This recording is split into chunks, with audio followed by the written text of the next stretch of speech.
Ok. Buenos días, amigos. Este es un nuevo evento del Comité de Empresas, Economía y Desarrollo de América. Hoy tenemos el gusto de contar con el doctor especialista en este momento global en el tema de la diáspora, uno de los coordinadores y directores de la Red Global, autor de distintas publicaciones sobre el tema. Hay un libro que circula mucho, el primero y el que tiene más eh, amplia información sobre todo el tema de la diáspora venezolana. Eh, Pueden buscar el link en todo su currículum. Es doctor en la Universidad de Londres, en fin, profesor jubilado de la Universidad Central, y su vida ha sido realmente dedicada a la promoción de los cambios. Él es un agente de cambio. Toda su vida ha estado siempre involucrado en proyectos que tienen que ver con cambio. Sin más preámbulos, los invito a que lo busquen en LinkedIn y sin más preámbulos, Tomás Páez con ustedes. Buenos días, Tomás, adelante. Buenos días, José Manuel. Gracias por la presentación. Primero, gracias por la invitación y felicitarte, porque de verdad que una iniciativa en la que estás pensando, que es que crear algo así como un centro en el que se estudie el tema migratorio o la economía del tema migratorio, encaja perfectamente en algunos de los proyectos que se están trabajando en la universidad, y esto refuerza la actividad y el papel que podría desempeñar la Universidad Central de Venezuela en este terreno. Dándote las gracias, digo, el proyecto nuestro nace en la Universidad Central de Venezuela. Nació en el año 2013, arrancó con lo que es el primer y hasta ahora es único estudio global de la diáspora venezolana. No es que no haya otros estudios, hay estudios sectoriales, hay estudios hechos en Argentina, hechos en España, hechos incluso en Latinoamérica, pero el primer y único hasta ahora, digo, estudio global es este. Se necesitarían otros, por cierto, para ir enriqueciendo la información y viendo todo el proceso. Entonces, nace como un estudio que tiene dos propósitos. El segundo propósito es la construcción del Observatorio de la Diáspora de Venezuela, que es hacerle seguimiento, que consiste en hacerle seguimiento a los datos de la diáspora en el mundo. La diáspora no migra a países y por eso no tiene sentido hablar de la gente que migró a Colombia o la gente que migró a Estados Unidos. La gente migra a localidades, a regiones, a comunidades, y sus impactos son, por tanto, diferenciales, ¿no? Y cuando uno habla, por ejemplo, de la gente que está en el estado de Florida, no es lo mismo la ciudad de Doral que Orlando o Jacksonville al norte, ¿no? Entonces, Florida tiene distintas zonas y eso tiene distintos impactos, y tiene que ver además con las capacidades institucionales y sociales de cada una de las regiones. Esto tiene consecuencias. Eh, Como veremos, hay un estudio que estamos haciendo ahora, o varios estudios que estamos haciendo ahora sobre el tema de los retornados y los migrantes, y cómo retornan al mismo, valga la redundancia, al mismo lugar de origen, en primer lugar, por todos los temas de los nexos, las relaciones, las inversiones, etcétera, etcétera. Y el tercer propósito del proyecto es la plataforma, la creación de un mecanismo que permita conectar a las organizaciones de los venezolanos en todo el mundo, ¿no? Nosotros tenemos hasta este momento mapeado, por un lado, la cantidad de personas por país y por ciudad. Estamos hablando de 7.750.000 venezolanos cerrando el mes de diciembre. Ya solo en abril pasaron por el Darién más de 4.000 venezolanos en el mes de enero. Es decir, que esto pique y se extiende. Estamos más cerca de los 8 millones. Complementario a esto, nosotros levantamos la información de las organizaciones de la diáspora por localidad, están georreferenciadas. Esperamos pronto, en el acuerdo que tenemos con la Organización Internacional de las Migraciones, presentarlos en un mapa interactivo para que quien quiera conectarse se pueda conectar a las organizaciones de la diáspora por área de interés, en el área de la ingeniería, salud mental, cultura, emprendimiento, ambiente, ciudades digitales, etcétera, todo lo que está desarrollando. ese es el esquema global. Esto nace, repito, en la Universidad Central de Venezuela. En la Universidad Central de Venezuela, en el año 2016, aunque el evento no lo hicimos allí, lo hicimos en el Nacional, creamos el primer observatorio de la diáspora. Digamos ahí quien fue en ese momento vicerrector académico, Nicolás Bianco, y le correspondió hacer el lanzamiento de esto en la sede del edificio del Nacional en el año 2016, ¿no?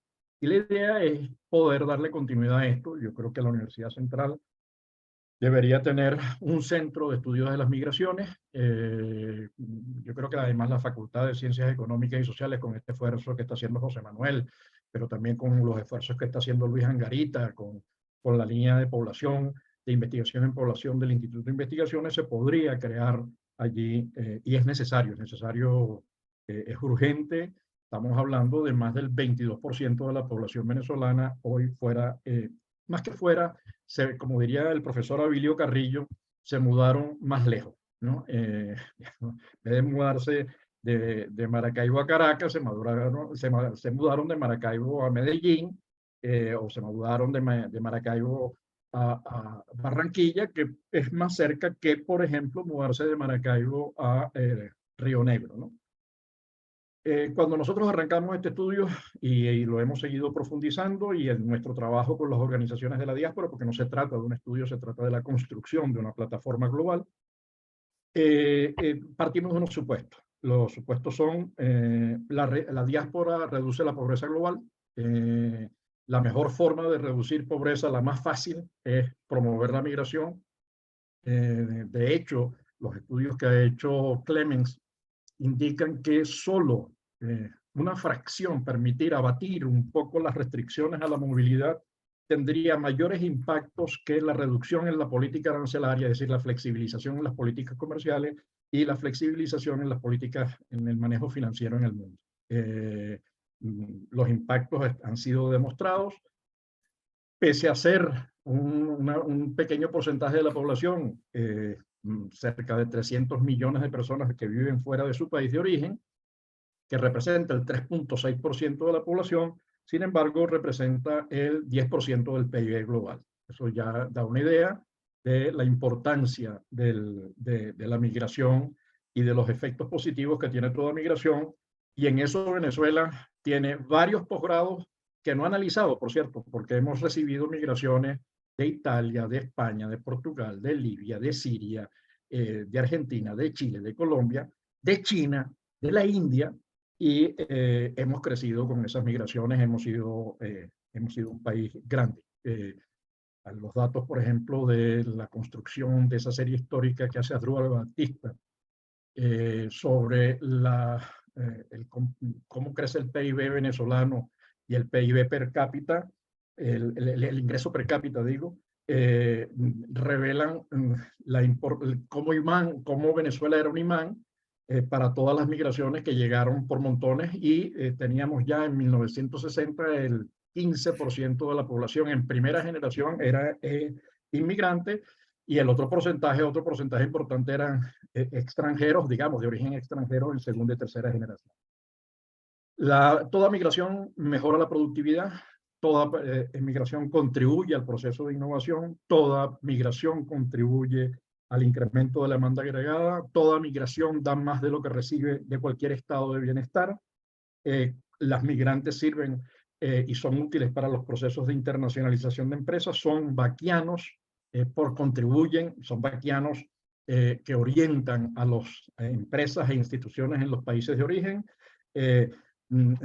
adquieren nuevas habilidades y competencias, pero también adquieren, digamos, una nueva lengua o una nueva cultura o una mezcla de ambas, pero además adquieren contactos, redes empresariales, personales.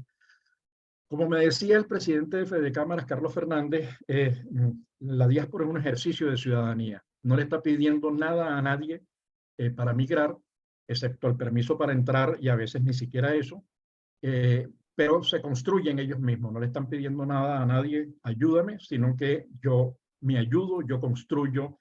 Es un ejercicio de ciudadanía, es un ejercicio de emprendimiento. Pero además las diásporas crean nuevas realidades geográficas. Los itálicos son 200 millones de ciudadanos de origen italiano en el mundo, pese a que Italia tiene nada más 80 millones de habitantes.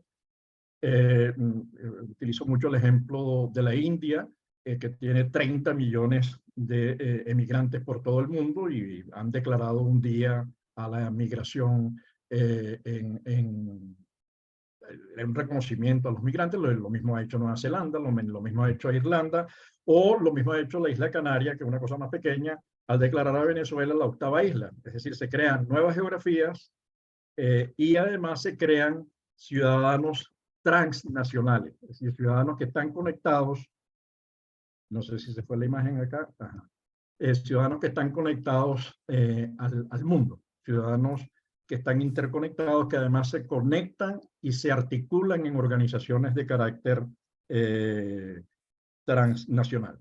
Ese dato que señalé al principio, de las más de 1000 organizaciones de la diáspora que ya están mapeadas, todavía nos faltan unas cuantas.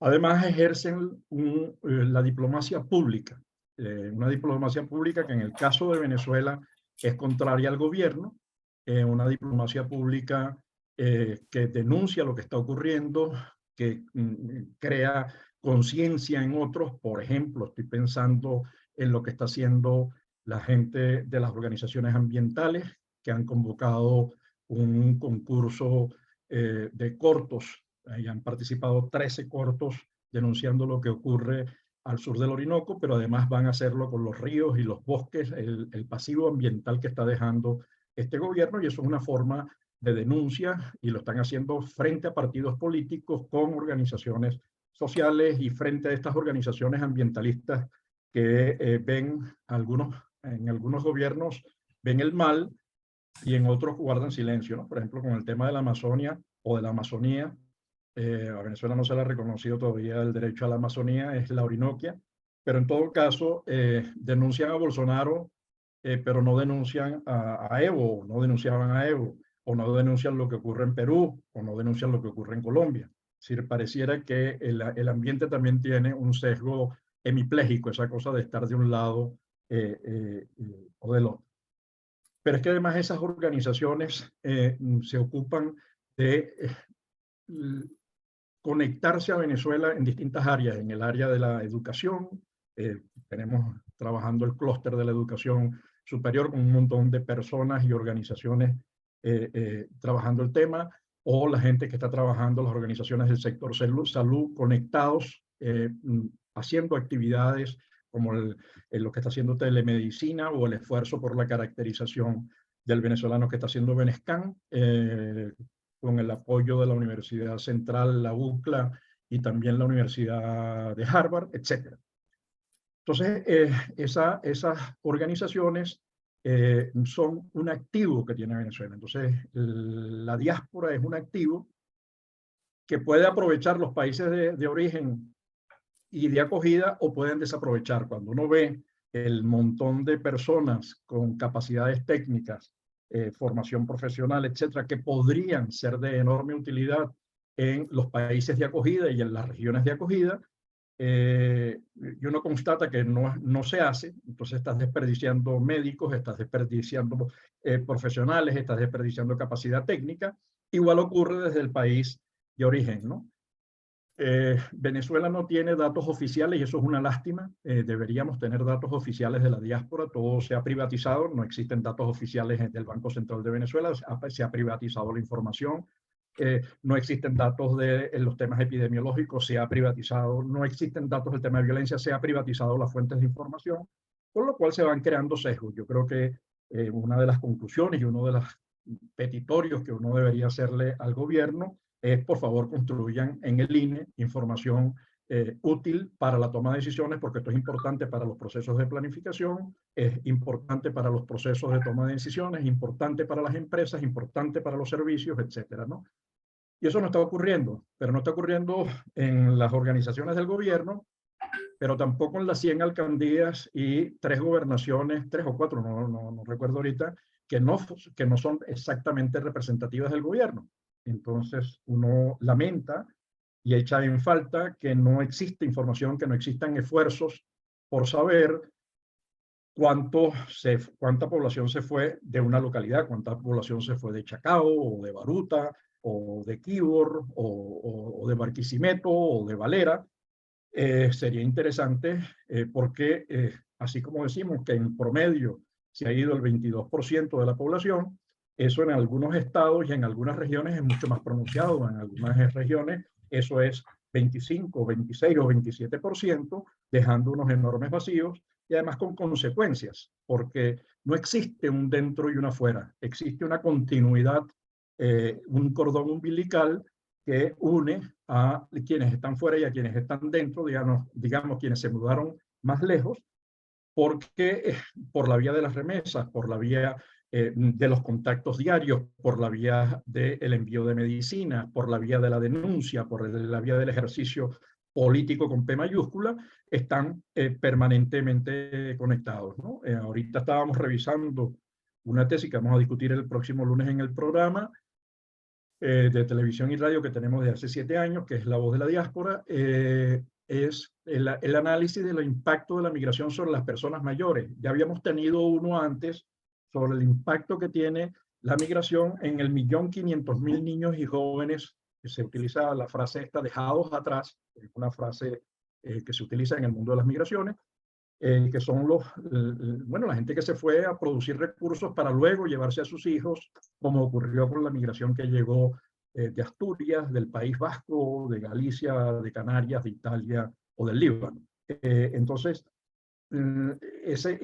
entender que no existe un dentro y un afuera tiene consecuencias para todo, tiene consecuencias para los negocios, pero también tiene consecuencias para la política, tiene consecuencias para los derechos sociales y políticos, tiene consecuencias para el tema del derecho al voto. Si cuando uno ve que alguien se pregunta sobre si los que están fuera tienen derecho o no, tú dices, bueno, los venezolanos son venezolanos donde están, y la arepa está donde estén los venezolanos, y el queso blanco está donde estén los venezolanos, y la lengua y los términos y la denuncia está donde estén los venezolanos. Entonces, esas separaciones dentro-fuera son, además de inútiles, generan tensiones innecesarias y odios imperdonables. Pero bueno, lo que tratamos de decir es, necesitamos una estrategia global, una estrategia de gobernanza de la diáspora en la que el sector privado tenga un importante papel, por lo que decimos, porque aporta en términos, solo las remesas representan en el mundo algo así como 605.000 millones de dólares en el año 22, y cuando uno contrasta lo que ocurrió con las remesas en Latinoamérica, estamos hablando de que en el año 2015 eran, creo que 60.000 millones, algo así, y en el año 22 eso ya está montado por encima de los 130.000 millones de dólares. Y eso es lo que es posible cuantificar, porque hay muchas actividades que no son posibles de cuantificar. Estoy pensando, por ejemplo, hablando de la universidad, cada vez que se enferma un profesor con ese mundo de los seguros que no cubre, no le da cobertura a las enfermedades, hay que hacer un crowdfunding. Entonces, los profesores jubilados que tienen sus cuentas allá hacen transferencia de recursos que son pocos bolívares y son pocos dólares, sobre todo pocos dólares porque Venezuela es una economía dolarizada. Entonces, bueno, eso es una transferencia, eso es una remesa enviada de una manera distinta, ¿no? Es decir, el dato exacto es en el año 2022, que es el último cómputo, fueron 150.000 millones de dólares en remesa. Y se estima que por cada porcentaje de incremento en el número de migrantes, se incrementa y se reduce, aumentan los recursos y se reduce la pobreza por cada tanto por ciento. Los datos están por allí, en la relación migración y desarrollo, ¿no? Pero es que los migrantes no son solo remesas, los migrantes son también inversiones, son emprendimientos en toda cuando uno ve el impacto que tiene la diáspora venezolana en Estados Unidos o en España, en los medios de comunicación, solamente la inversión que se ha hecho en el estado de Florida en medios, ya uno constata que allá hay recursos importantes en publicidad, pero además hay en equipos, en programas, etcétera, pero además estamos hablando de inversiones en el mundo hospitalario, en el mundo de la formación, en el mundo de las escuelas, etcétera, ¿no? Un poco para ir sintetizando, para caernos a preguntas, que yo creo que es la parte interesante del asunto. Yo creo que las universidades, y en particular la Central, que es donde nace este proyecto, tiene un papel importante a desempeñar. Creo que es el momento, lo hemos estado conversando con la representación profesoral del nuevo equipo de la Asociación de Profesores, con Angarita, con Luis Angarita, que es con parte de la gente de ciencias, como Humberto Rojas, que ha sido un activo miembro de la Asociación de Profesores Universitarios y que además forma parte de algunas de las áreas de trabajo en las que estamos metidos, como el tema de los derechos sociales y políticos. Creemos que es necesario que la Universidad Central tenga un centro en el que se pueda ir evaluando, se pueda ir informando, se pueda ir haciendo investigación, se puedan evaluar los impactos. No puede ser que los impactos, o no puede ser, no, deberíamos complementar el esfuerzo que se está haciendo en Colombia por medir el impacto positivo de la diáspora venezolana en el crecimiento del PIB. Ya se hizo en República Dominicana, se hizo en Panamá, se hizo en Perú, se hizo en Roraima, se hizo en Chile, se hizo en Perú. Entonces, bueno, necesitamos que la universidad ponga recursos para eso, precise bien, haga mapas, evalúe, haga diagnósticos, haga un seguimiento del perfil de los venezolanos fuera, ya más preciso, que en este momento estamos haciendo nosotros, pero que debería potenciarse con toda esa capacidad que existe dentro de las universidades, ¿no? Ejemplos de cómo se inutiliza y se desaprovecha el recurso humano venezolano, lo encontramos en la última ley de ciencia y tecnología, la que se hizo de 2015 en el Parlamento, de 2015 a 2019, o bueno, que está, ese Parlamento que está allí como todavía en el aire. En ese Parlamento la ley de ciencia y tecnología fue un claro retroceso, y además de eso quedó excluida la diáspora venezolana de cualquier participación en esa, eh, fue aprobada en segunda discusión y no hay ningún artículo referido a cómo utilizar la capacidad humana de la diáspora en esa ley. Entonces yo dice, no puede ser que haya una ley que se construya con esos criterios, que no sea capaz de aprovechar el capital humano que está afuera. Nosotros hemos conversado con Félix Tapia en la idea de crear ya consorcios internacionales de investigación, hacer un esfuerzo enorme con la Escuela de Estudios Internacionales. Yo creo que este esfuerzo que está haciendo José Manuel con la Escuela de Economía y el posgrado, yo creo que ahí hay un mundo de trabajo, además para dejar legado, es decir, para que este tema vaya quedando, porque la Universidad Central ha sido pionera en este tema. De este modo, digo, planteo así como el esquema general de la presentación, y cualquier cosa la dejamos en el área de las preguntas. Aquí hay gente, además, chévere, conocida, con la cual podemos interactuar de manera muy transparente. Gracias, José Manuel. A tu orden. Mira, bueno, realmente es como, ¿cómo sería? Como aquella figura que usó Borges, ¿no? En algún cuento de una especie de diamante o piedra que podía reflejar todo. No recuerdo el nombre de ese cuento de Borges. Tiene muchas resonancias el tema. Mientras tú hablabas, yo iba asociando con todas las cosas que hemos estado haciendo aquí y que uno ha venido aprendiendo, porque hay muchas cosas de las que has dicho que a mí me despertaron comentarios, ¿no? Pero no quisiera encadenarme. Yo voy a dejar para el final mi parte. Quisiera que los que están presentes te hicieran preguntas primero a ellos y al final voy a hacer como una especie de recogida de puntos, porque desde Benamérica, desde desde el comité que tenemos de estudio de empresa, Comité de Economía, Empresa y Desarrollo, y desde una empresa que creamos que tiene entre sus objetivos atender a la diáspora, que es Invirne, que la voy a comentar al final. Hay una conexión múltiple con tu proyecto y con el proyecto de toda la red global, y creo que podemos hacer muchas sinergias. Adelante, por favor, hagan las preguntas y les recuerdo que terminamos a las 10:30 hora de, perdón, a las 11:30 hora de Caracas, ¿no? Entonces, adelante, por favor. Juan González, bienvenido. ¿Cómo está, Juan?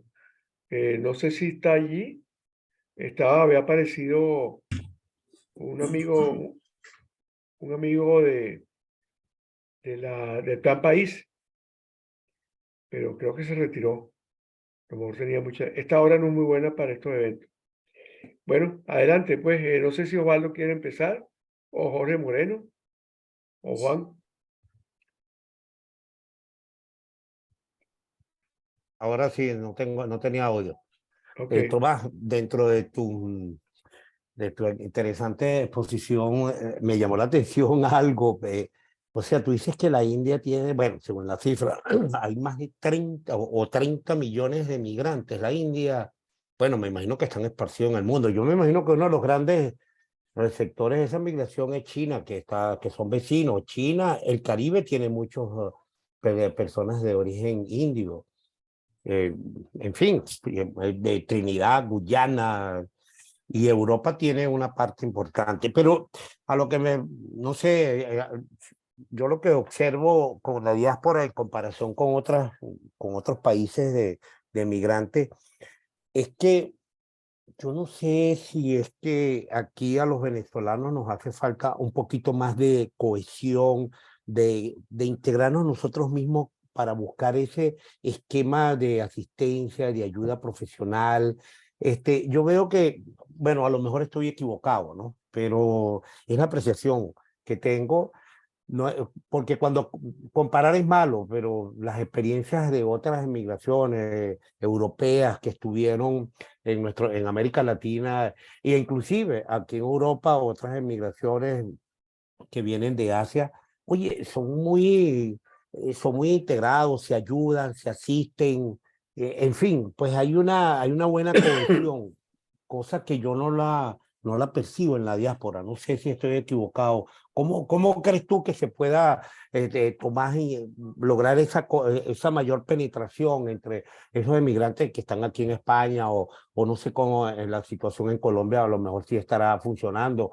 En los Estados Unidos, por ejemplo, en el sur de la Florida, lo percibo profundamente, no lo siento que haya, como lo hicieron los cubanos, pues que se integraron, pero así de una forma vertical, así, después hicieron una expansión horizontal y hoy en día son lo que son, pues. No sé si me puedes ayudar a aclarar un poco más estas ideas que tengo o esta confusión, por decirlo así, en la diáspora, que no soy muy experto, Tomás. A ver, Venezuela tiene, si uno ve la historia, hasta 1900, no, hasta el año 2000, Venezuela fue un país de inmigrantes. Nosotros recibimos migraciones de todo el mundo y esas migraciones no crearon organizaciones de inmediato. Digamos, cuando uno ve y analiza, dice, bueno, tenemos la Hermandad Gallega, sí, pero la Hermandad Gallega es el resultado de organizaciones previas que dieron origen después a la Hermandad Gallega. Hubo conflictos, intereses, desapego, digamos, eso ocurre en toda diáspora. Lo mismo pasó con la diáspora canaria y lo mismo pasó con la diáspora italiana.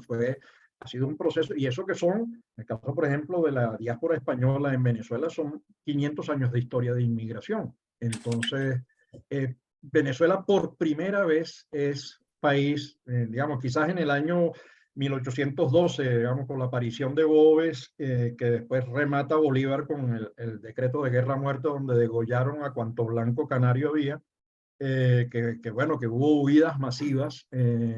Nunca hubo un éxodo y de esta magnitud. Para tener una idea, China y la India juegan en grandes ligas, pues si estamos hablando de poblaciones, 30 millones no es ni cosquillita, pues en el caso de China, en el caso de la India, pero un país intermedio, de los grandes, pero intermedio, como México, que es el país con mayor número de migrantes, son 12 millones, representa el 10% de la población, ¿no? En el caso nuestro ha sido un salto que pasamos de ser país de inmigrantes a tener el 22% de la población fuera, ¿no? Eso es, además, en muy poco tiempo. Entonces, los procesos de ajuste de la propia diáspora, etcétera.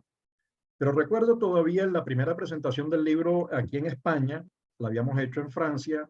Fernando Gervasi, desgraciadamente fallecido, porque era un tipo fuera de serie, Fernando preguntó qué pensábamos nosotros de las organizaciones. Y le dije, mira, yo no puedo responder porque no, pero en mi trabajo con las organizaciones, con la diáspora en el mundo, yo digo que es al revés. Las organizaciones venezolanas primero lo hacen con las uñas, se conectan.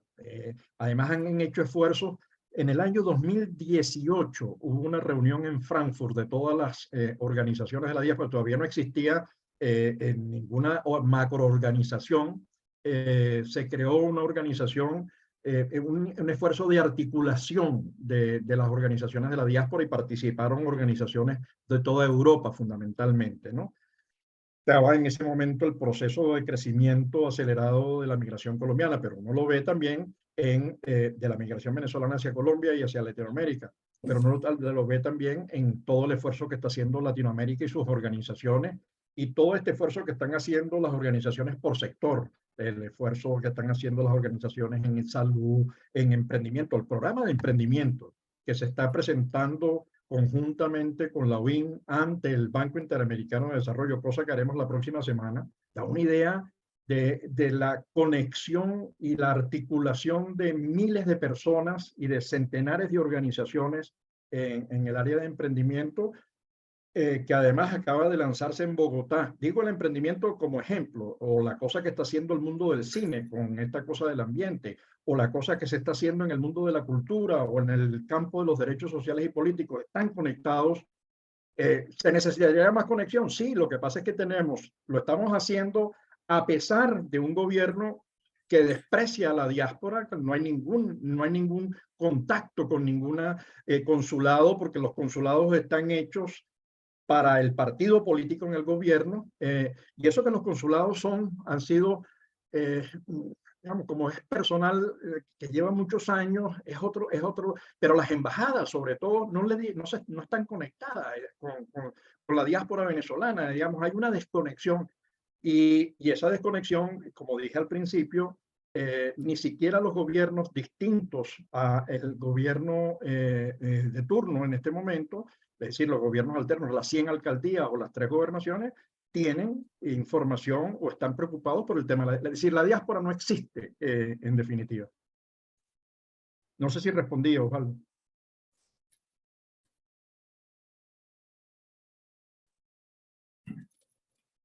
Micrófono, Osvaldo. Sí, sí, tengo entendido, tengo información que se está haciendo un gran esfuerzo y bueno, y tú eres un paladín en esto, Tomás.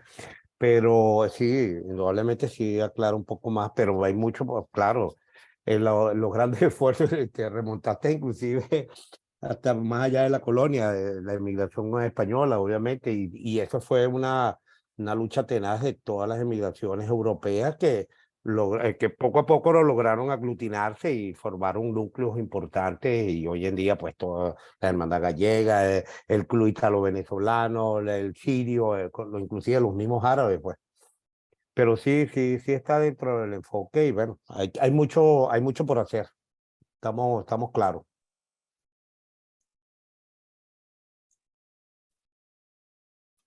Hay varias cosas que podríamos ir recogiendo para el futuro que se está construyendo y del cual Tomás pues, es un promotor importante y un gran actor.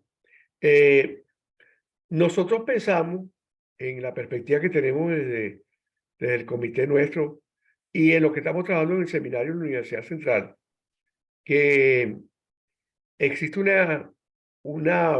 digamos, un fenómeno muy complejo.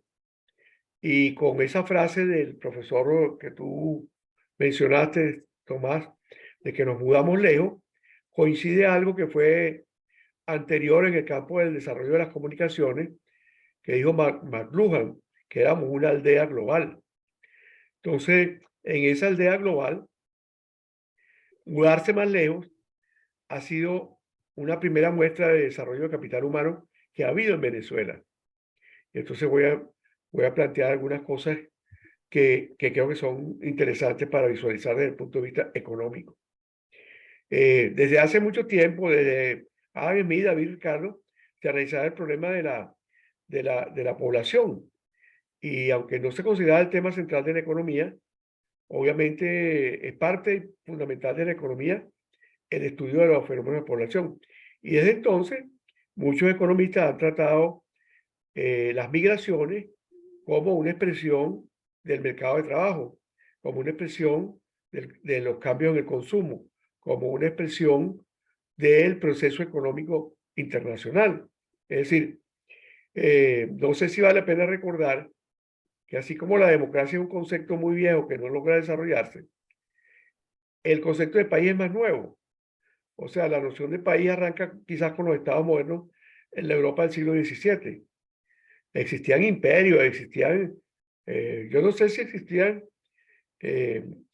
yo recuerdo cuando daba clase de historia que uno empezaba a hablar del siglo XVI, que era lo que llamaban Historia 2, diciendo que el mundo, siguiendo a Barnes, el mundo hasta el siglo XVI de esta época, de esta civilización que tiene 2000 años, era un mundo separado en mundos. Había 76, se cuentan 76 comunidades en el globo terráqueo que no se comunicaban entre sí. Cuando Kissinger va a la China, que hace un acto sumamente audaz, dice y reconoce a los chinos que China no se consideraba sino un mundo. O sea, el mundo exterior de China era importante a lo mejor para que salieran algunos chinos o para cierto tipo de comercio, pero China estaba aislada hasta ese momento del mundo. Entonces, eso conecta con el tema de que migramos de ciudades a ciudades. Es decir, el poblamiento del globo terráqueo no fue por países, fue por aldeas que fueron los comienzos de las ciudades. Y entonces, claro, París es París desde mucho antes de que existiera Francia, o Londres también desde que existiera Inglaterra. Roma ni hablar, ¿no? Entonces las ciudades antecedieron a los países. Y hoy en día se habla de países, que es un concepto político que tiene muchas, digamos, particularidades. Un país es Estados Unidos, que digamos que es una conjunción, es un encuentro de culturas. Hablan del melting pot para poder explicar el fenómeno americano. Entonces, en ese sentido, la preocupación tuya, Osvaldo, es muy válida. Los venezolanos que emigramos no hemos tenido tiempo, porque ha sido muy reciente el fenómeno. No hemos tenido tiempo de comprender lo que ha pasado. Es decir, yo te aseguro que tú te sientas a hablar y le pasa a cualquiera. Y yo me encuentro un taxista aquí, que es un médico o que trabaja en la industria petrolera, y hablo con él y es como si, bueno, a lo mejor como si estuviéramos en Venezuela, no asumimos la diáspora como algo que nos afecta y que nos incumbe. Hay mucha gente que hace como Tomás, hay muchas organizaciones, muchas ONG que se han creado para darle, digamos, iniciativa a algo que es lo que estamos tratando de enfocar aquí, que es que somos un conglomerado venezolano en el mundo y somos parte de ese país. Por eso yo creo que la Venezuela que está fuera geográficamente del territorio venezolano es Venezuela, aunque estemos en Tennessee o aunque estemos en Seúl o donde sea. En ese sentido, me parece que está por descubrirse cómo podemos dinamizar, fortalecer apoyar y desarrollar a toda esa, digamos, población que se está asentando, que se está estableciendo. Mucha gente llega sin nada y a los 3 o 4 años ya tiene ahorro para comprarse una casa. Me refiero a Estados Unidos, no sé si será igual en Perú o en Chile, pero somos un país, o sea, la Venezuela que está afuera, yo me atreví a llamarla diasporzuela. La Venezuela que está afuera es Venezuela y seguimos estando en contacto con Venezuela.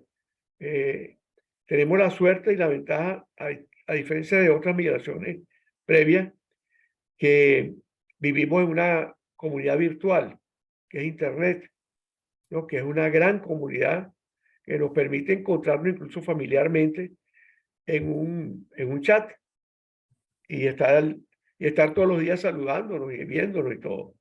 Entonces eso es una gran ventaja y, y eso lo estamos manejando nosotros en el caso del seminario de tesis de la Universidad Central de esa manera. Es decir, por ejemplo, hay un tesista que está ya fajado buscando información para dimensionar las transferencias. O sea, en países como El Salvador o en Puerto Rico hay tesis, libros, líneas de investigación que que ya tienen, digamos, una visión y una categorización del fenómeno de ellos. Es decir, en el caso de El Salvador es el primer rubro de exportación. Pues. Estamos hablando de exportación de mano de obra. Y en el caso nuestro, y esto es para también estudiarlo, Tomás habla de un activo, pero también es un capital. Y es bueno recordar, quizás Osvaldo lo sabe mejor que cualquiera de nosotros, o Carlos Escobar, que un capital es un saldo, no es algo positivo totalmente. Un capital tiene activos y pasivos. Entonces, el capital humano no es capital solamente por lo bueno que tiene, sino también por lo que soporta, por lo que lo apoya. En ese sentido hace falta apalancar, y esa es la palabra que vamos a usar nosotros aquí, las palancas que se necesitan para fortalecer a la diáspora, no para convertirla en un gueto en cada país, porque de hecho creo que un aspecto muy importante de la diáspora es insertarse, comunicarse, fusionarse con el país de llegada. Y eso también está ocurriendo de manera muy, muy curiosa y muy rica. Ya vemos que hay discusiones sobre la arepa en Colombia y hay nuevas formas de la arepa.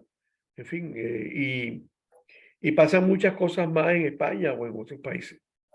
Entonces pienso que lo que estamos trabajando ahora y lo que ha planteado Tomás abre un campo muy amplio, donde temas económicos son solamente lo que está más cerca de la realidad cotidiana, porque la diáspora tiene una motivación económica fundamental. La gente se va porque no tiene oportunidades, porque no tiene vida en términos económicos, o porque su vida económica incluso está sometida a muchas amenazas.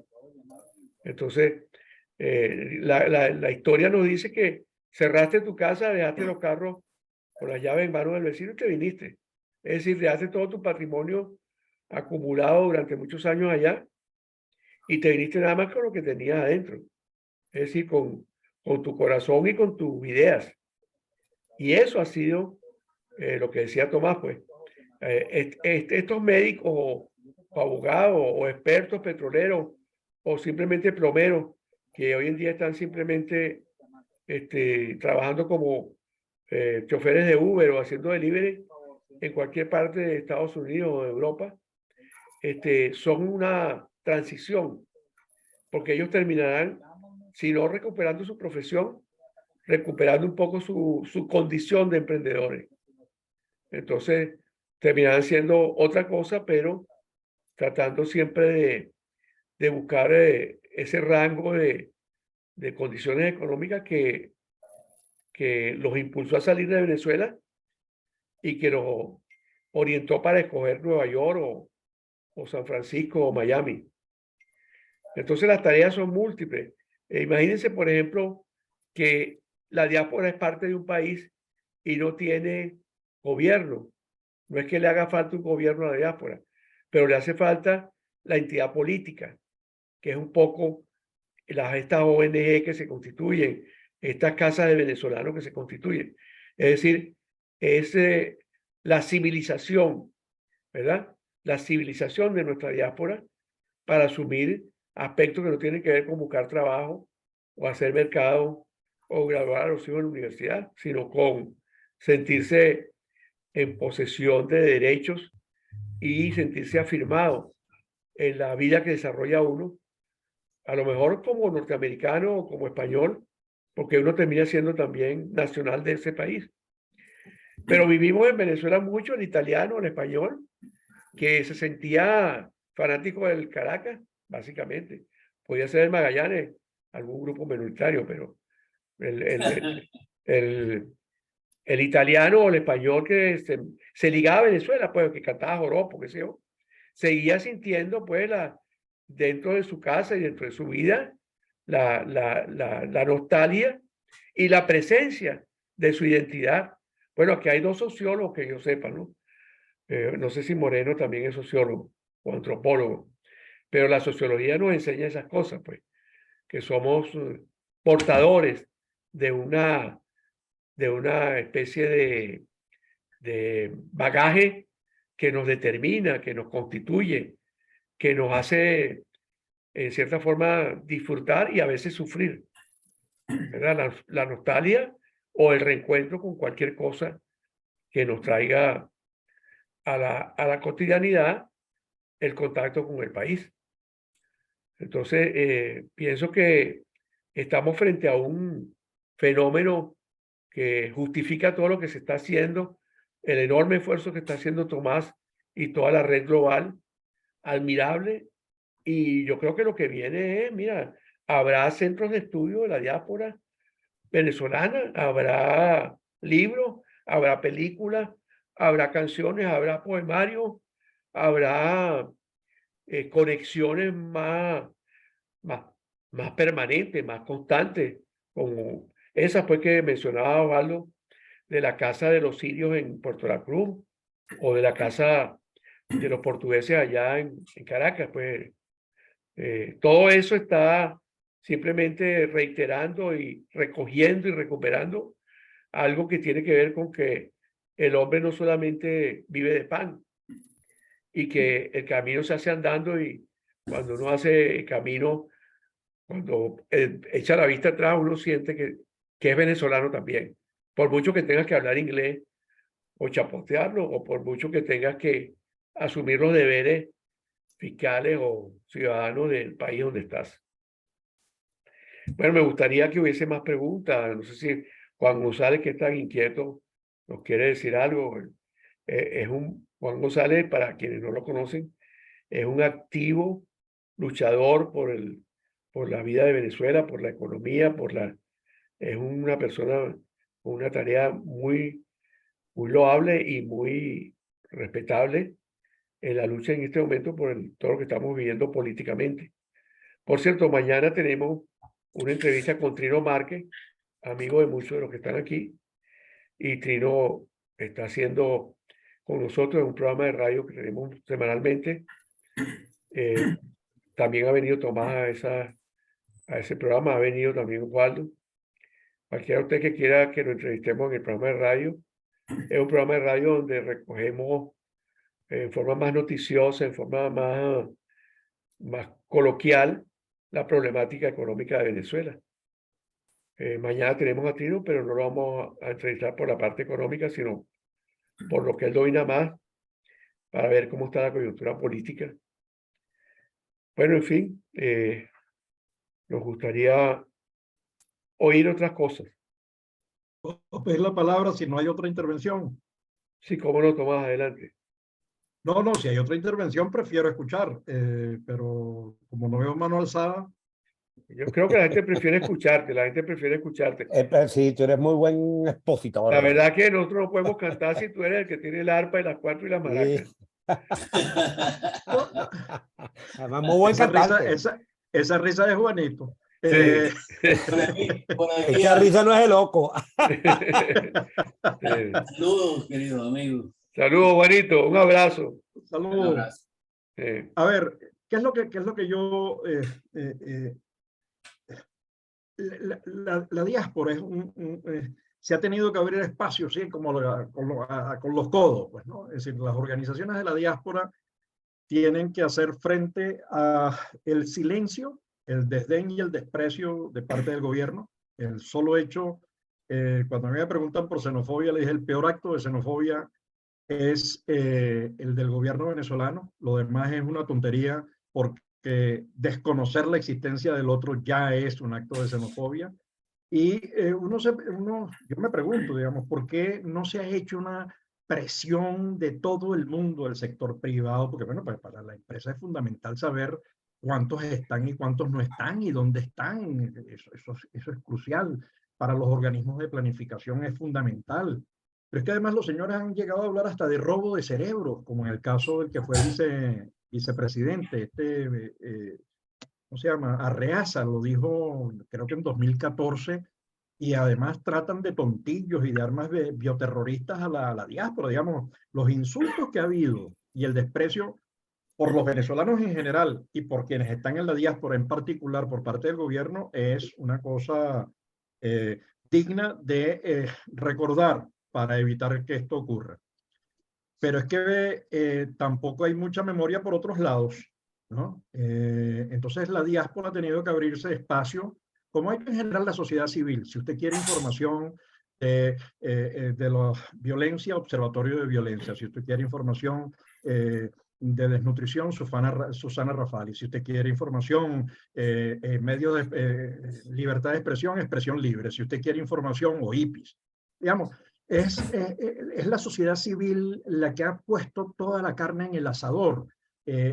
Además, con gente presa, como el 80 y tanto por ciento de los presos nuestros, sindicalistas, militares, etcétera, es gente que se ha abierto espacio y la diáspora y sus organizaciones en el mundo están abriéndose espacio, le están diciendo, mira, aquí estamos, tenemos unos derechos que defender, los derechos de los venezolanos, denunciamos ante la Corte Penal Internacional los que se especializan en el mundo del derecho, denunciamos ante el Parlamento el tema ambiental, lo que denunciamos, se promueven. Entonces, la diáspora es un ejercicio que contrasta con, por ejemplo, lo que hace la India, Nueva Zelanda, Irlanda, Italia, y regiones específicas como Véneto, que hay políticas pensadas para sus diásporas, ¿no?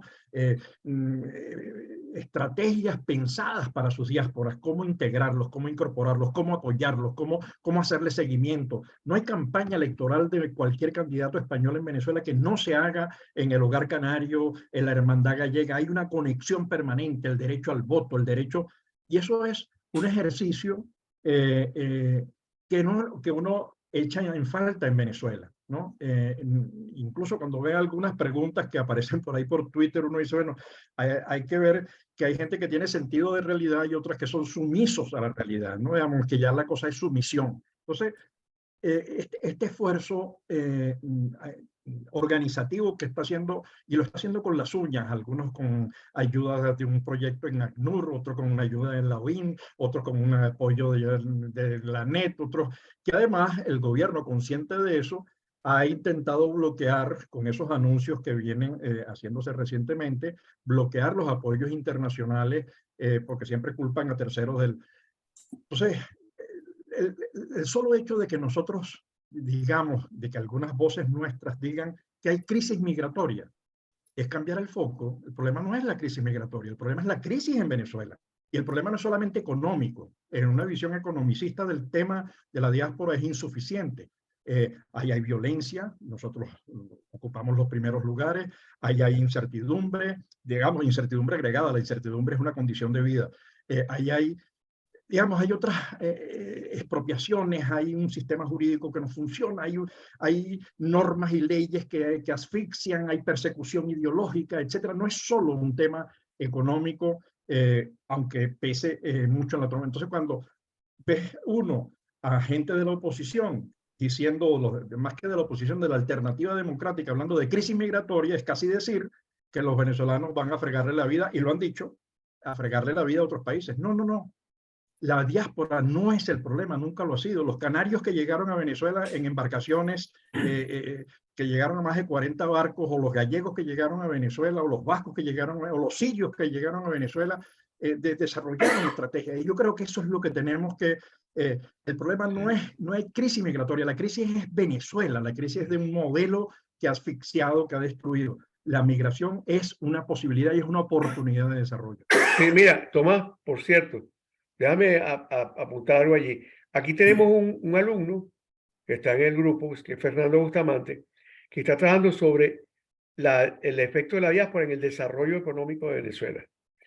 Y ese tema es bien interesante, porque es que el desarrollo económico, que es un tema de la posguerra, que es una perspectiva, y por cierto, lo de perspectiva me permite decir que hay muchas perspectivas para abordar la diáspora, como tú señalabas, no solo la económica, la política, la social, la cultural, etcétera.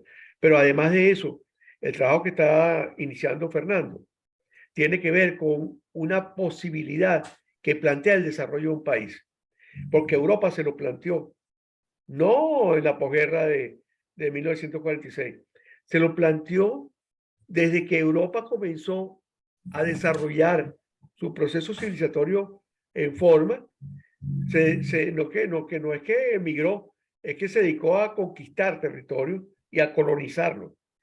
Y eso es una expresión probablemente bastante agresiva de la ocupación del mundo, pero era lo que había en ese momento.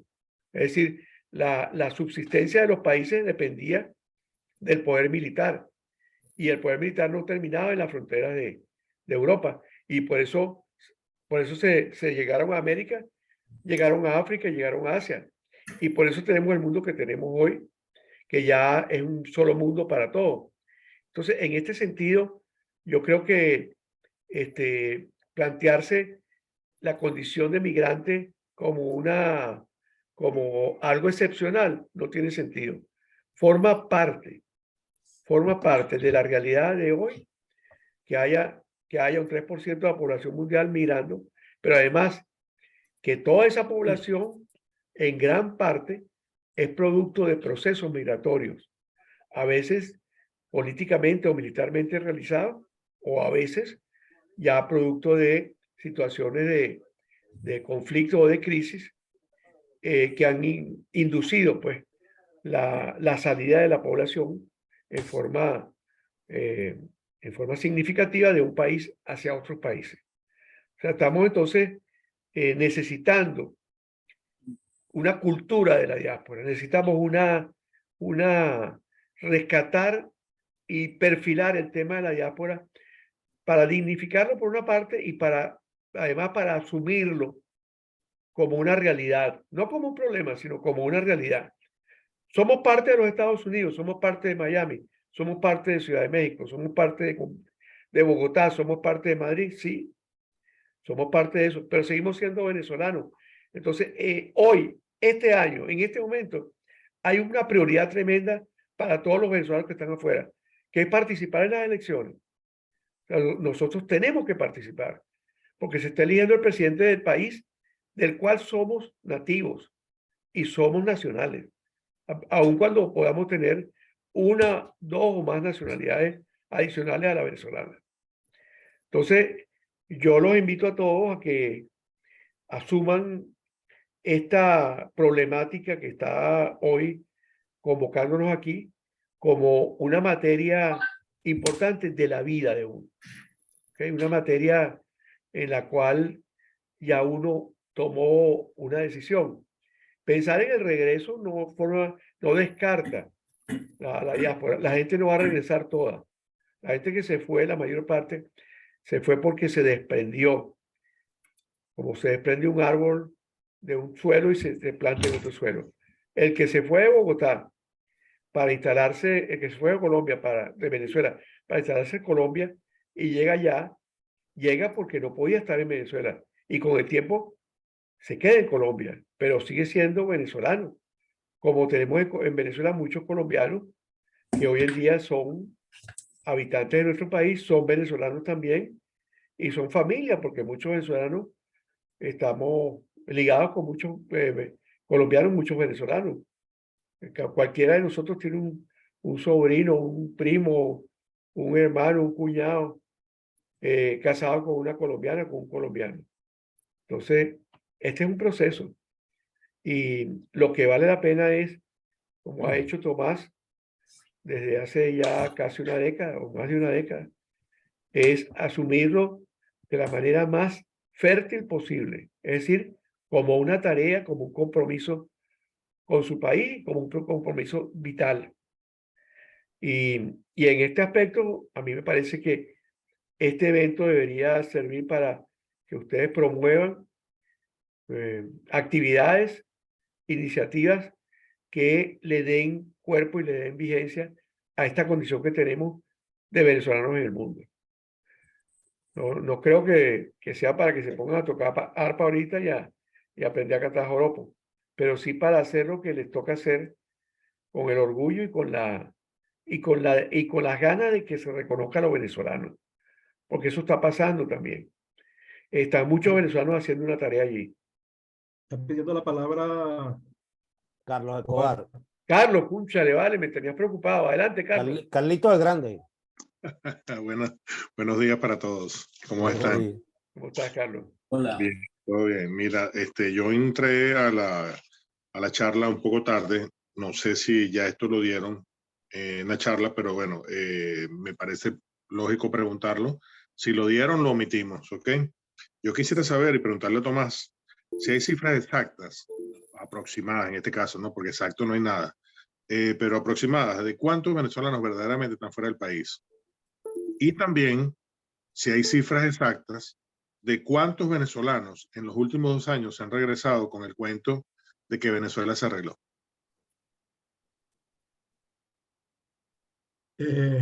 A ver, bueno, te agradezco de alguna manera lo tocamos. Nosotros hacemos un seguimiento, no existen cifras oficiales y los datos siempre están detrás de la realidad en este ámbito. Si tú revisas los datos de la OIN pasó de 5.600.000 a 7.134.000 en menos de un año. Por ajuste, porque tiene... Organización Internacional de Migraciones. Porque tienes inmigración irregular, etcétera, ¿no? Y vas ajustando. Los datos que nosotros tenemos ahorita de Colombia, de acuerdo a la información oficial del DANE, del Instituto de Estadística de Colombia, es 2.450.000. Pero en realidad, incluso los estudios que está haciendo el propio DANE por fuera, digamos, buscando consultoras porque la información de la irregularidad es muy grande, la cifra que además coincide con los estudios de la Universidad del Rosario, superan los 3 millones de venezolanos. Nosotros hacemos un seguimiento a los venezolanos en 90 países en el mundo. Nos encargamos de producir un informe cuatrimestral haciendo seguimiento, digamos, con las fuentes oficiales, los respectivos institutos de estadística de los países, haciendo seguimiento a través de los padrones continuos de los ayuntamientos, la información, digamos, las distintas fuentes. Y los datos nuestros, incluso nos sorprendió por cuando nosotros hablábamos de 7 millones, todavía la gente de la UIN hablaba de 5.600.000 y en muy poco tiempo se acercaron a nuestros datos. Nuestros datos son 7.750.000 venezolanos hasta diciembre. Pero como dije en la intervención, ya por el Darién en enero salieron 4.000 venezolanos. En enero. 400.000. 4.000 venezolanos. 4.000, ok. Pero por el Darién nada más. Si no estamos hablando de los que salen de Cumareo para Aruba, Curazao, no estamos hablando de los que salen para Trinidad, no estamos hablando de los que salen para Guyana, no estamos hablando de la frontera por Pacaraima, estamos hablando de los del Darién, que los reciben en el punto fronterizo en Panamá. Estamos hablando de eso. Digamos que el número está más cerca de los 8 millones con las imperfecciones del caso, digamos, con las imprecisiones y una de las insistencias nuestras, y se lo hemos dicho a los parlamentarios, no del gobierno, le hemos dicho al sector privado, a las organizaciones, mira, nosotros no estamos interesados en la data. Esto debería ser un interés del Estado venezolano. Hemos insistido con las alcaldías que no son del gobierno, que son 100, que no es poco, y son 3 gobiernos regionales. Ellos deberían ser los primeros interesados en mantener esa data y saber dónde están sus connacionales, si han sido desplazados internamente o se están colocados internacionalmente. Pero las cifras nuestras son esas, más cerca de 8 millones de venezolanos fuera, es decir, más del 22% de la población fuera. Ok, mira, fíjate lo siguiente. Gracias primeramente por los datos, ¿no? Esto me lleva a pensar 2 cosas y sobre las cuales quiero hacer una pregunta o 2 preguntas. Tenemos, si son aproximadamente 7.750.000 personas, ¿tenemos claro cuántas personas de esa cantidad están en condición de votar? La respuesta, fíjate, ahí hay porque ese es un tema que también hay que abordar seriamente, ¿no? Nosotros tenemos, si organizamos a los venezolanos en el exterior, los podemos organizar como en 3 grandes bloques. El bloque 1, que es el de los indocumentados, ahí incluyo a los apátridas, ¿no? Es decir, este gobierno ha creado niños apátridas.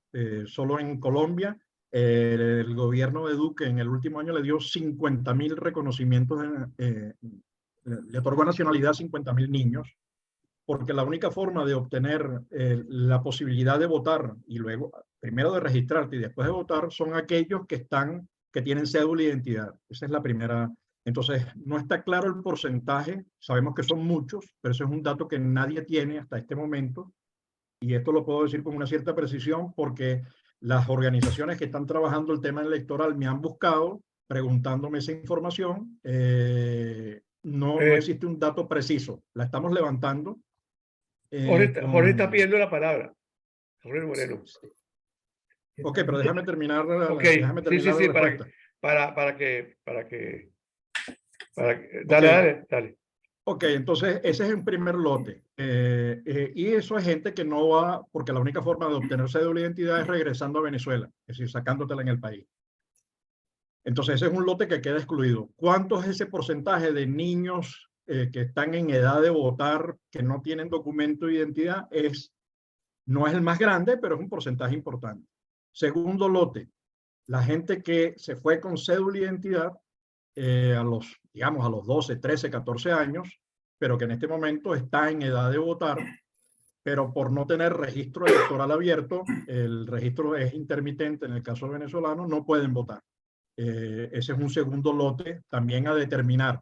Estamos hablando de un porcentaje más o menos grande de muchachos en edad de votar. Y un tercer lote es la gente que teniendo cédula de identidad y habiendo estado registrado, no han podido cambiar de dirección de residencia, ¿no? Entonces, esto hace que el número más o menos aproximado de gente que puede votar supera los 5 millones de venezolanos, ¿no? Ese es más o menos, 5 millones de venezolanos son muchos votos, por eso decide una elección. Estamos hablando del porcentajes en votos, 15, 16%. Pero fíjate tú, yo sé que Jorge tiene la mano levantada, pero para terminar mi ciclo de preguntas, yo quería llegar hay solo 107.000 inscritos que tienen posibilidad de votar, de los que están en el exterior en este momento. Si el CNE no abre registro fuera de Venezuela, no hay posibilidad de votar. Pero después viene un tercer componente, déjame terminar la pregunta, la respuesta, que es la infraestructura. Es decir, cuando tú dices, y por eso la importancia de las ciudades y localidades y las capacidades técnicas, dices, ¿cuántos venezolanos hay en Madrid?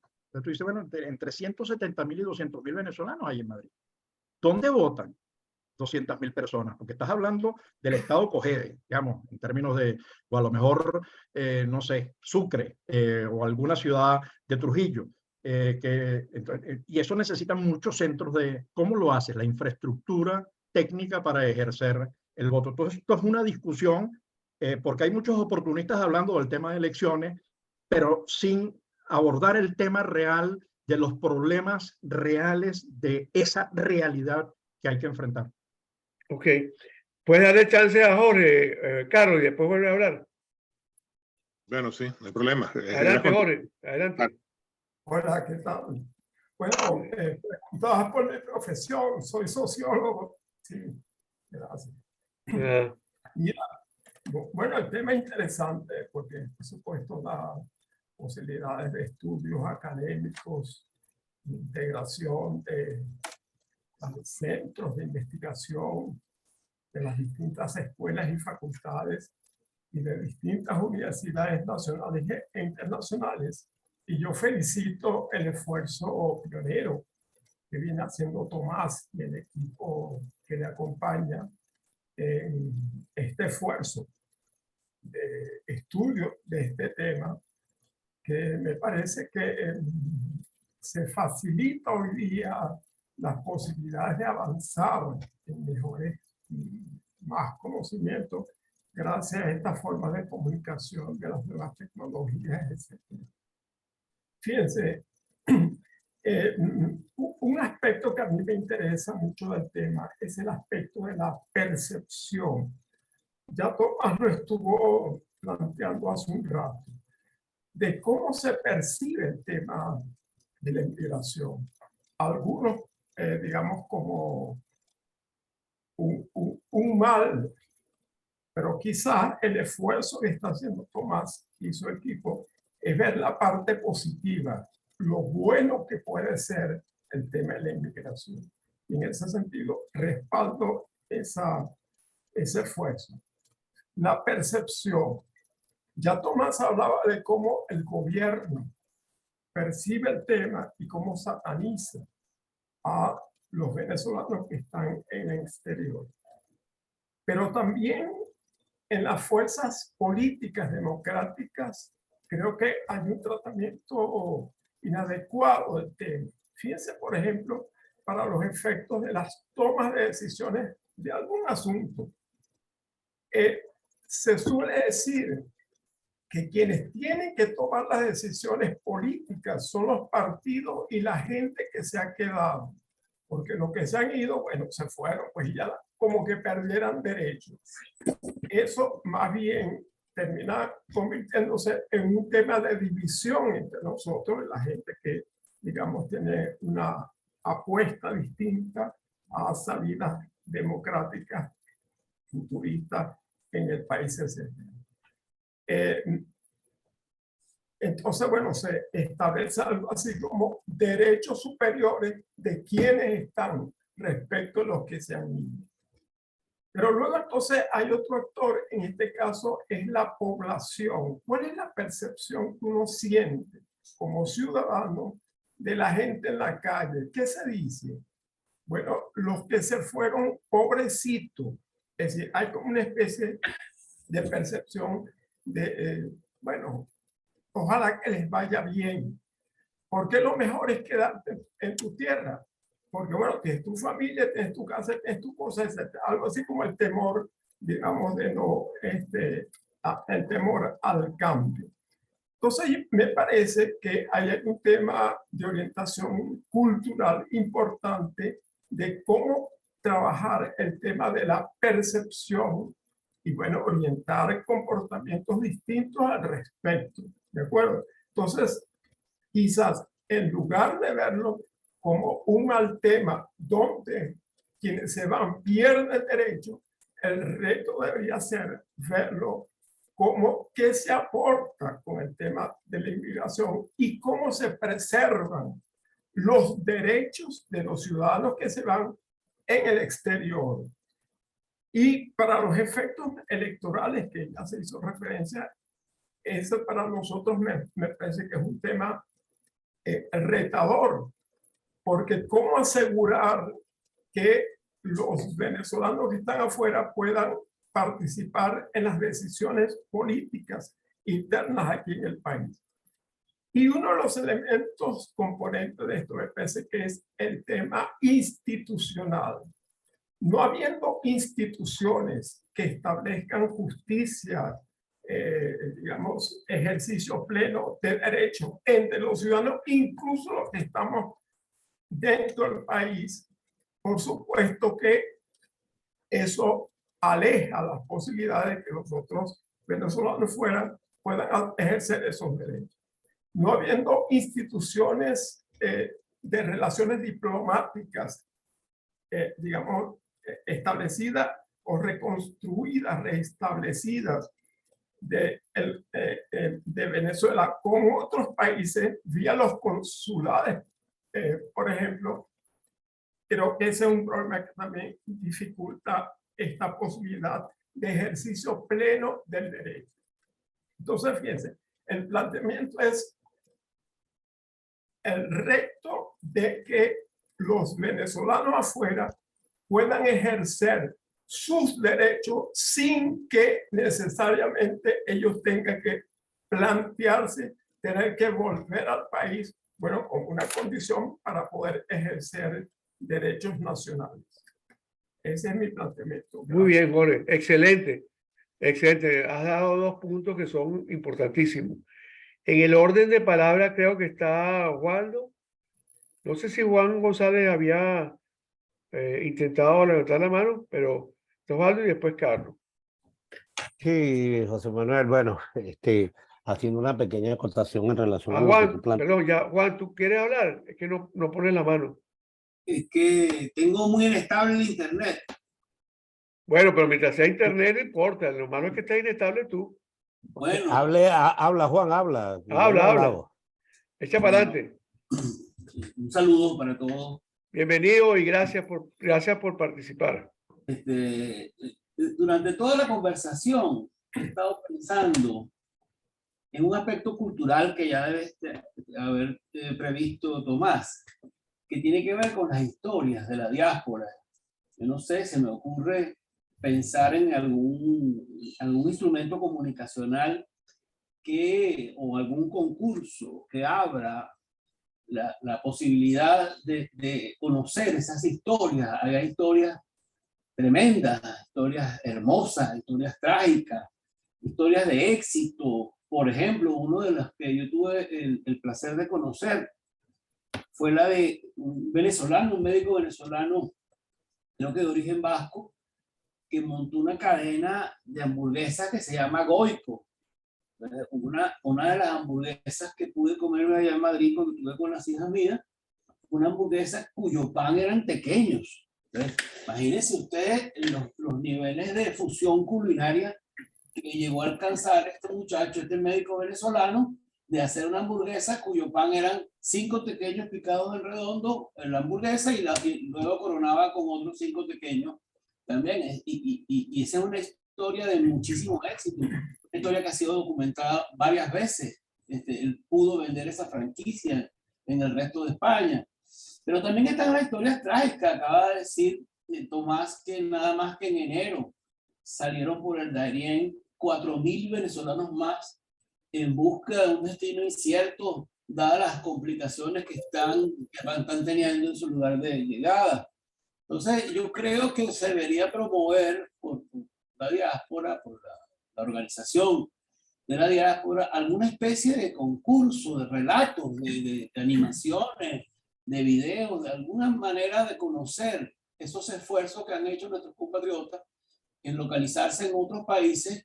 Bueno, porque esas historias hermanan mucho, esas historias logran levantar sentimientos de afinidad, de solidaridad, que pueden después ser complementadas con otros intereses.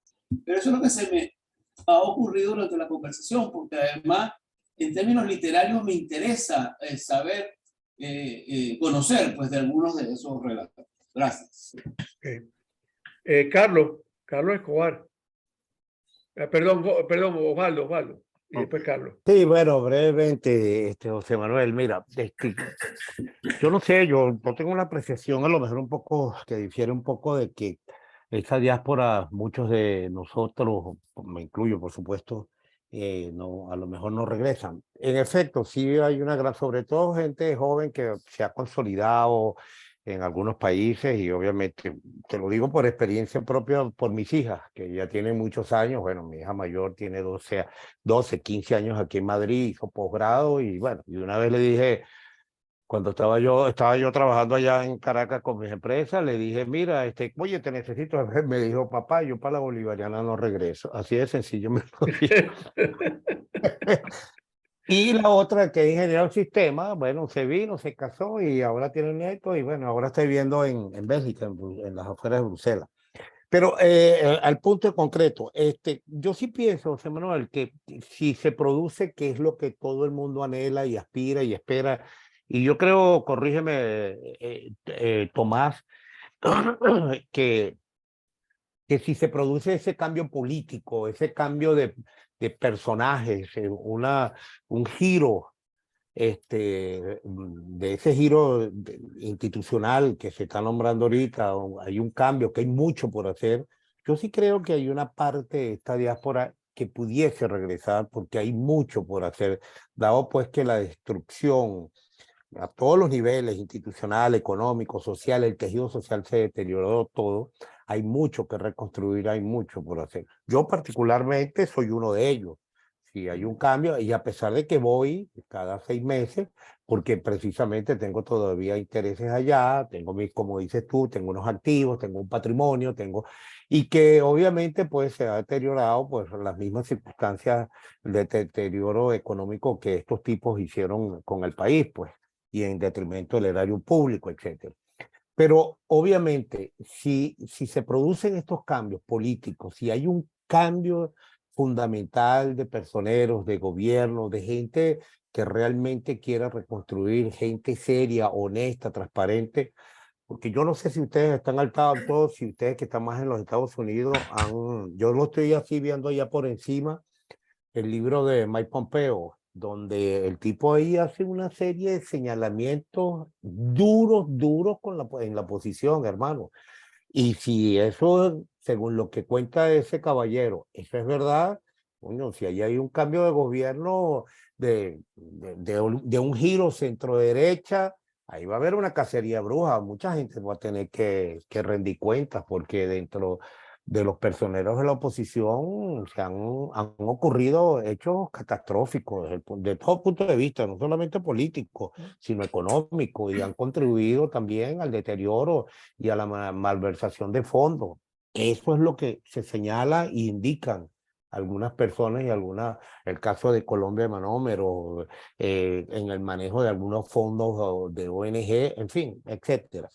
Pero para concluir, sí creo, José Manuel, que sí se va, no sé, de los 8 millones que dice Tomás Páez, yo pienso que si regresa un 50% o un 40%, mira, es un número bastante importante. Ojo, y que los que regresen sean ese grueso profesional, al menos, que fue una carencia, que ha sido una fuga de cerebro a todos los niveles profesionales, porque muchos de ellos, hablaba yo ayer con un amigo mío, abogado, que es de origen español, y ya tiene tiempo aquí, y me está diciendo, oye, mira, aquí la cosa me está poniendo difícil, no he podido ejercer bien mi carrera, tal, y estoy pensando en regresar a Venezuela porque él aquí no ha podido adquirir un inmueble, y aquí la renta se lo está comiendo, pues. Entonces, es un tema, y así como a él, le pueden estar pasando mucho. Claro. Yo sí creo que sí puede haber si se produce ese cambio, a eso sí me refiero, porque mientras estos tipos estén ahí, hermano, esto va a seguir más de lo mismo y la diáspora seguirá aumentando porque ahorita estoy viendo cifras de que cada día aumentando más el deterioro, salvo la burbujita que están ahí, pero el grueso de la población con las carencias y todo y los precios, coño, eso es para coger palco, pues. Ok, mira. Esas son mis apreciaciones. Okay. Pues. Gracias, Osvaldo. Mira, creo que Juan quiere decir algo más, pero Carlos Escobar tiene tiempo por hablar y está también levantando la mano Tomás. Yo creo que deberíamos de ir recogiendo ya, ¿no? Entonces, ¿vas a decir algo más, Juan? No. Carlos Escobar y después Tomás. Bueno, mira, Tomás, y todos los presentes. En relación a todas las cifras que diste, yo iba continuando poco a poco. en relación al tema, ¿no? Que tiene que ver con números. Y tú dijiste una cifra que a mí me aterra. Dijiste que prácticamente los que están registrados listos para votar son 107.000 personas. De esa cantidad enorme de la diáspora, que son casi 8 millones, 7.750.000, según las cifras que tú manejas. Entonces, fíjate tú la exposición de Osvaldo, la exposición de Juan, y cuando estamos hablando de eso, yo te digo, ¿cómo podemos lograr? Primero que yo no creo mucho en un cambio por la vía electoral, ¿no? Por muchas razones, que no es el momento para exponer eso. Pero si a la larga queremos tener una participación masiva, que verdaderamente sea de carácter, y voy a usar la frase fatídica de esa mujer, que sea irreversible a los efectos del logro del objetivo de que no haya forma ni manera de que haya el fraude. Si no incluimos esta cantidad de personas en la diáspora, que son aproximadamente 5 millones, las que tú dices que deben votar, nosotros prácticamente ya perdimos las elecciones sin ir a las elecciones. Entonces, la pregunta es, ¿qué están haciendo las organizaciones que tienen no las políticas en sí mismas o per se? ¿Qué están haciendo las organizaciones civiles para poder ayudar o dar presencia a esa gente que no está presente a nivel de una institución que prácticamente está secuestrada por el régimen, que es el CNE, para que verdaderamente sean visibles a los efectos de algún resultado posible? ¿Qué están haciendo? Porque es que el número es como decimos nosotros los contadores. No, ahí está la importancia relativa del verdadero resultado que queremos lograr para las elecciones del año que viene. Faltan 22 meses y yo veo que nadie está haciendo nada con respecto a eso. Esa es la pregunta y la reflexión. Ok, entonces, habla Tomás y cerramos. Por favor, Tomás, recoge todo lo que tengas que Sí, decir. bueno, yo Ajá. comienzo diciendo, antes de pasar, intentaré cerrar la respuesta con la intervención de Escobar. Venezuela firmó en el año 1976 un acuerdo en defensa de los derechos sociales y políticos de los venezolanos.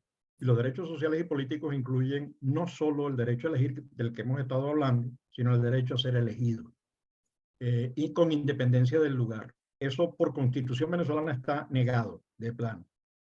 Es decir, que las experiencias de Ecuador, Perú, Colombia, República Dominicana, Francia, Italia, etcétera, y las de México, que reconocen, las de México llegan incluso en Oaxaca y a reconocer la presencia de parlamentarios en los gobiernos regionales, de parlamentarios de la diáspora, es decir, que aceptan la doble residencia en México, ¿no?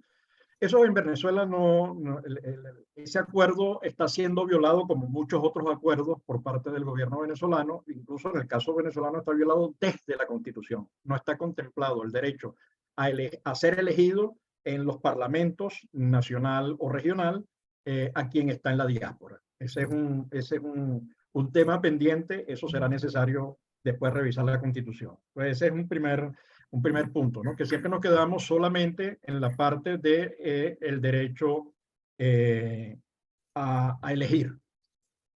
Dicho esto, paso a lo siguiente.